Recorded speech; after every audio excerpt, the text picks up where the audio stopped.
Okay, next thing to do is to discuss the harvesting and uses. You know, how do you prepare this into a medicine? So let's go over that. And right now, in this early spring stage, we're gathering leaves that look vibrant and healthy from the basal rosette. Once the plant actually starts to develop a flower stalk and then blooms, it looks totally different. But as it starts to emerge out of the ground, you can still harvest these leaves as long as they look vibrant and full of juiciness and usefulness. Once it starts to bloom, we no longer pick the leaves. So harvest moment is basal rosette stage, and even as the flower stalk appears, but before bloom. Now, the next thing to discuss is, what do we do with this plant? How do we make medicine from it? And traditionally it's used as a tea.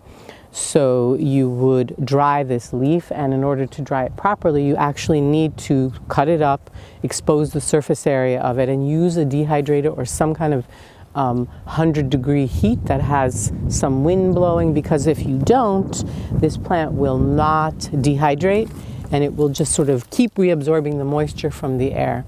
So these are pretty tricky leaves to dry, so I suggest using a dehydrator or something similar. The other thing to note is the reason you're dehydrating the leaves is they're going to give more of their medicine into the water once you've broken the cell walls with the dehydration process. Let's say we've got our dehydrated leaves, this beautiful mullein leaf is now nice and dry, and we will take a handful of it, put it into a quart of boiling water, pour the boiling water into that jar, fill it, cap it, and let it steep for 4 hours. Then we strain it, but we like to use a cloth to strain it because these fibers, once the leaves are dried, actually can be quite irritating to the throat and the skin and make us cough more. So you use something to strain those fine hairs out with, some kind of a very fine, thin cloth. And then you would drink 2 to 3 cups of that a day. You could take that infusion and further decoct it and make it into a syrup. You could mix it with herbs like marshmallow and colt's foot as lung supportive cough syrup herbs. What else to say? So the infusion is a wonderful, beautiful medicine that you can make so easily.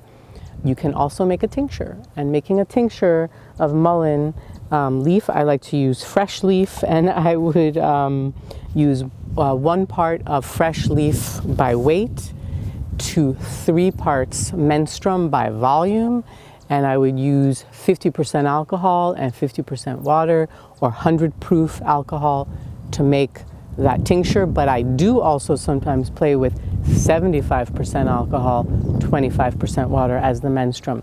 No worries if this is feeling overwhelming. We will address this in another video at another time. But if you want to be making tincture, there's some guidelines for doing so. You would let it steep or macerate for 6 to 8 weeks, and then you would press the tincture out, and there you have your tincture medicine. No need to make a tincture though. If you want, just dehydrate these and make an infusion or make a syrup. And let's just review its uses. We have a lung supportive ally here that helps lung tissue stay well and healthy. Also helps the lung to repair after damage, after an illness, after being in a smoggy, smoky situation. Also used during the illness, bronchitis, laryngitis, coughing. Also supportive for asthma. So it's used in situations with asthma to increase lung health. And what else? So by the way, we are only talking about the leaves right now of Verbascum thapsus. We are not addressing the flowers, which are also a beautiful medicine. We're not going to be talking about the flowers in this little video clip. What else to say about this beautiful plant? About the toilet paper, you know, everybody's talking about nature's toilet paper, and I would suggest that you see if you are reactive to this before you use it as TP. And the way that I do that is you would take a piece of the leaf or rub it here and just sort of interact with this inner part of your arm and see how you respond, and if those hairs are irritating to you or not. Because If you end up with some irritation, you don't want to be using this as TP, right? If you have no irritation, then you can experiment and check it out. The dry leaves, though, are very irritating because the hairs are just shedding from that dried plant material. But when the leaf is fresh, you may not end up with irritation. So that's for you to experiment. You know what we didn't talk about is the range of this global weed. So where in the world are you going to find this? It grows all over the United States, all over Europe, parts of Asia, North Africa. It is native to Eurasia and North Africa, but it's spread all over the world. Not everywhere, but in a lot of places. So I'm hoping you'll be able to find this really useful friend. So there's a plant that often people confuse with mullein. It is called lamb's ear or Stachys byzantina.